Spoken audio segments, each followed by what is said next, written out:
warahmatullahi wabarakatuh. Alhamdulillah, alhamdulillahi bi ni'matihi tatimmu shalihat. Wassalatu wassalamu ala sayyidi sadat sayyidina Muhammadin wa ala alihi ahlul fadhail wal karumat. Rabbi syrah li sadri wa yassir li amri wahlul 'uqdatam min lisani yafqahu qawli, amma ba'd. Pemirsa Darussalam TV dimanapun Anda berada, haddatsana Adam qala haddatsana Ibnu Abi Dhi'b qala haddatsana Az-Zuhri an Sa'id bin al-Musayyab an Abi Hurairah anin Nabi sallallahu alaihi wasallam wa an Az-Zuhri an Abi Salamah an Abi Hurairah anin Nabi sallallahu alaihi wasallam qala idza sami'tumul iqamah famshu ila sholati wa 'alaikum bis sakinati wal waqar wa la tusri'u fama adraktum fasallu wa ma fatakum fa'atimu. Rawahul Bukhari. Di hadis ini menceritakan pada suatu ketika saat Nabi Muhammad SAW menjadi imam, beliau mendengar suara gemuruh dari belakang, dan setelah sholat Nabi SAW menanyai, ada apa itu? Kata sahabat, ya Rasulullah, kami terburu-buru untuk mendatangi jamaah sholat. Kata Rasulullah apa? Zadakallahu irsan fala tu'id. Semoga Allah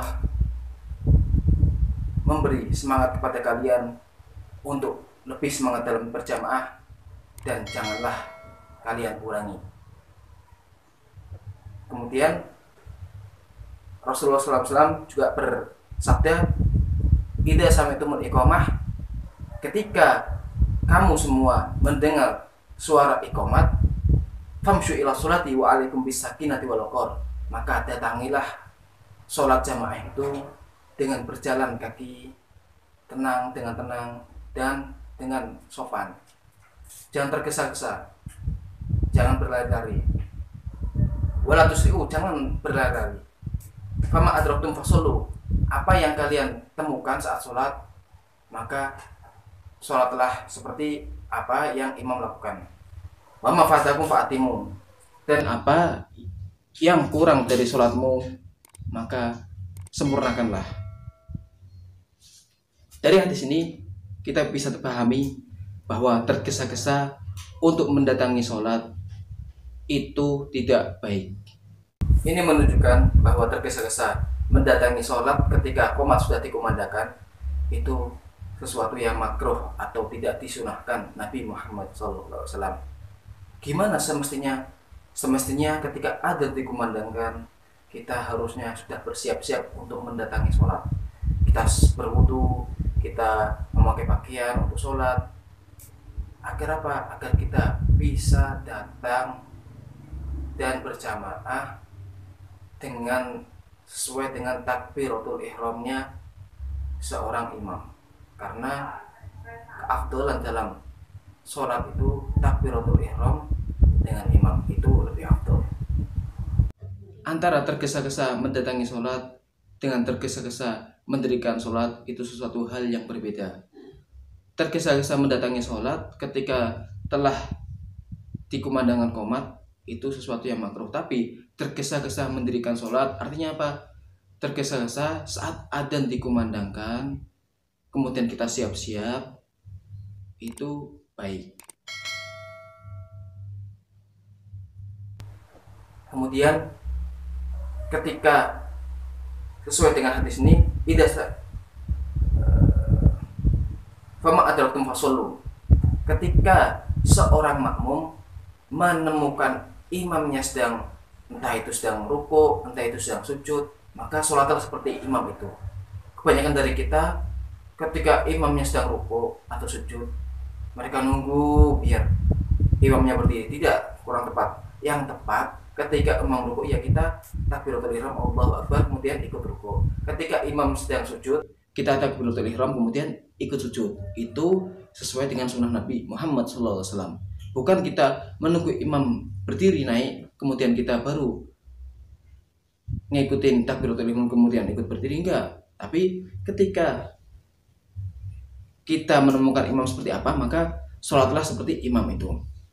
Adapun wa ma fatakum fa'atimu, adapun yang kurang dari kita, umpama kita menemukan imam saat imam sedang sujud, otomatis kita kurang 1 rakaat, maka kita sempurnakan 1 rakaat itu setelah imam salam, kemudian kita tambahin 1 rakaat, seperti itu.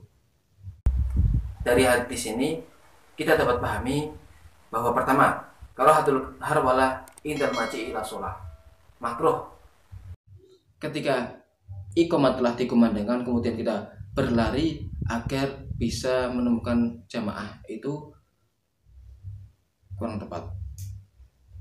Kemudian yang kedua, yang bagi al-ityan ila sholah bis sakinah wal waqar. Seharusnya ketika kita mendatangi sholat itu harus dengan tenang dan dengan sopan santun. Agar apa? Agar kita itu tidak ngos-ngosan saat sampai di sholat. Karena apa? Kalau kita berlari-lari mendatangi sholat saat qomat sudah dikumandangkan, otomatis nafas kita terengah-engah dan itu bisa mengurangi kekhusyuan kita dalam sholat, dan itu tidak dianjurkan sesuai dengan hadis ini. Kemudian yang ketiga, yang bahi ad-dukhul al-imami al-hali allati yakunu 'alaiha. Seharusnya makmum harus sholat apapun keadaan imam saat itu. Contohnya ketika imam sedang rukuk, ya makmum langsung takbiratul ihram dan ikutin imam rukuk. Ketika imam sedang sujud, makmum langsung takbiratul ihram kemudian langsung sujud. Itu yang Rasulullah SAW anjurkan. Yang keempat apa? Yang keempat, ketika makmum menemukan rukuknya imam, berarti dia sudah dihitung 1 rakaat. Tapi ketika seorang makmum tidak menemukan rukuknya imam, maksudnya ketika dia takbiratul ihram ternyata imam sedang i'tidal atau sedang sujud, berarti dia harus menambahi 1 rakaat. Itu yang bisa diambil dari hadis ini. Wallahu a'lam bishawab. Jika ada salah kata atau keliru dalam menerangkan hadis ini, kami mohon maaf sebesar-besarnya dan mohon dikoreksi jika benar-benar ada yang salah. Adapun yang benar mata-mata dari Allah, yang salah itu dari kelemahan saya sebagai manusia biasa. Wabillahi taufiq wal hidayah. Ihdinas siratal mustaqim. Aqulu qouli hadza, nastaghfirullah li wa lakum wa lisa'iril mu'minin. Wassalamualaikum warahmatullahi